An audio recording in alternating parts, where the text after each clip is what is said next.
Okay, off we go. Richardson's to Carl Smith. Departing. 1 minute.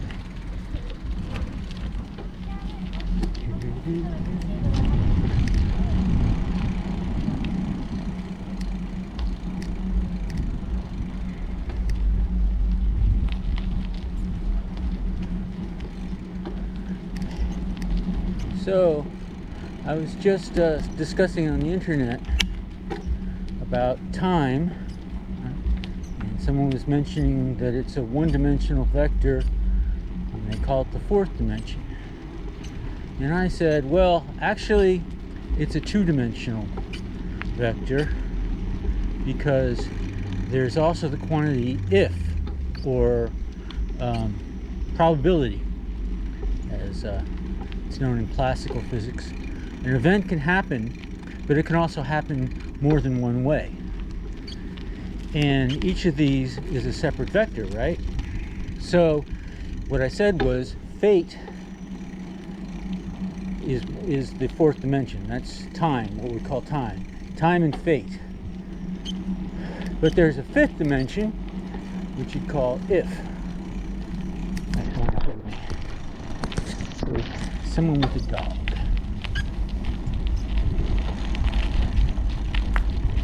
And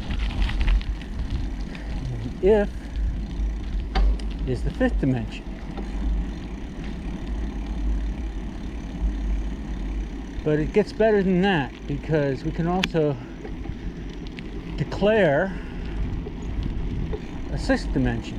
Sixth dimension is another one of those quantities that's really difficult to get your mind around, and we'll call that consciousness or soul. That inside of every individual there's a universe, an entire universe that mirrors in many respects the universe we call the real universe, and that universe might in turn be merely the consciousness of some being in a still larger universe. So the universe of soul is kind of a hierarchy, like the universe of if. It can be branched in many branches. It's probably more than one dimension, at least two, maybe more. And I guess if we really understood this, it would do a lot of things, great things for us. We could travel to other astral planes. We could go to different parallel universes. And we can sort of do that with our minds, right? We can imagine what life is like for other people. We can imagine a greater reality. I'm not sure if that's the same thing as actually experiencing it, but it's an approximation, you know. Nice bamboo here. Nice.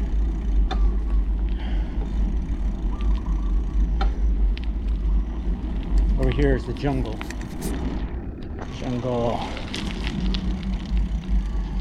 And swamp, mostly swamp down there.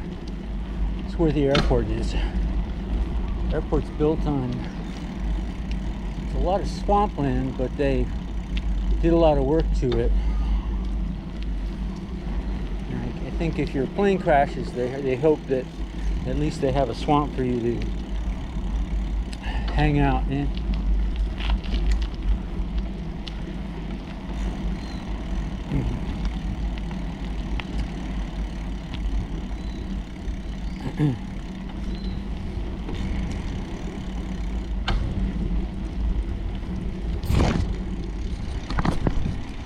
Beautiful. It's got a swamp. Probably a lot of mosquitoes in these houses, huh? Mosquitoes are a big part of living here. But they're not too bad over at the condo, so probably they spray or something. Maybe they all get coronavirus, the mosquitoes. So there's some advantages to pestilence. Unless it's malaria, in which case mosquitoes are spreading it. But otherwise, it helps control them. So there's always a little good with the bad, right? Dao De Jing. A little good and the bad, a little bad and good.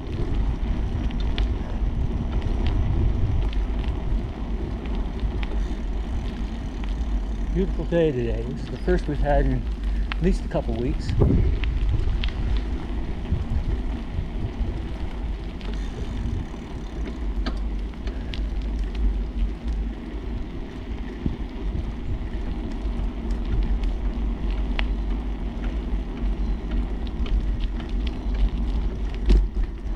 So the numbers are arbitrary. You're saying this is the 6th dimension, or this is the 5th dimension, this is the 4th. Really, there's no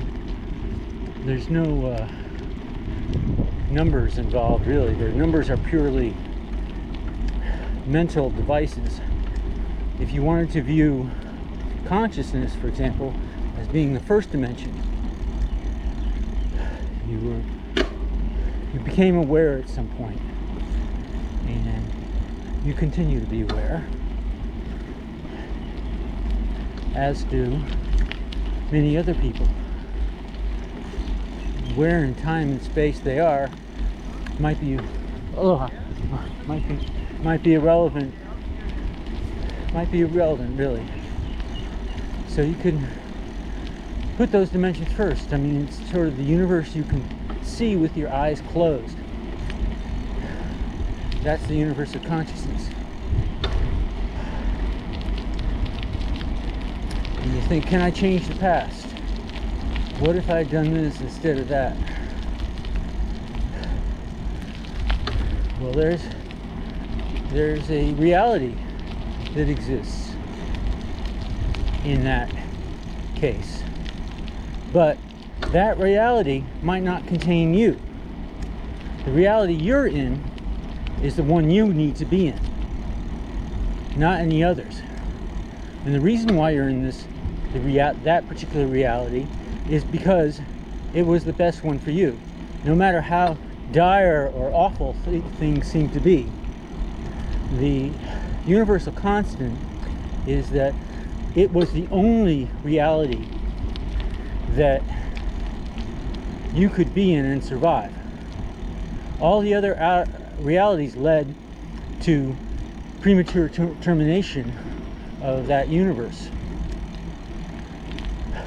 So, and this is different for everyone.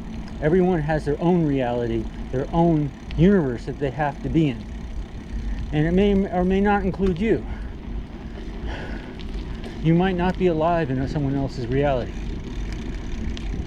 But in your reality, you are alive. You are alive as long as there is a possibility for you to be alive, possibility for you to exist.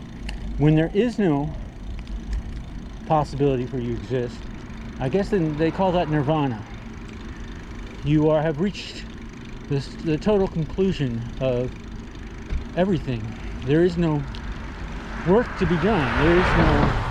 There is no possibility that you might exist. There's nothing for you to do. There's no concern for you to have. There's no need to feel pain. It's the end. And some call that the great release. Some look forward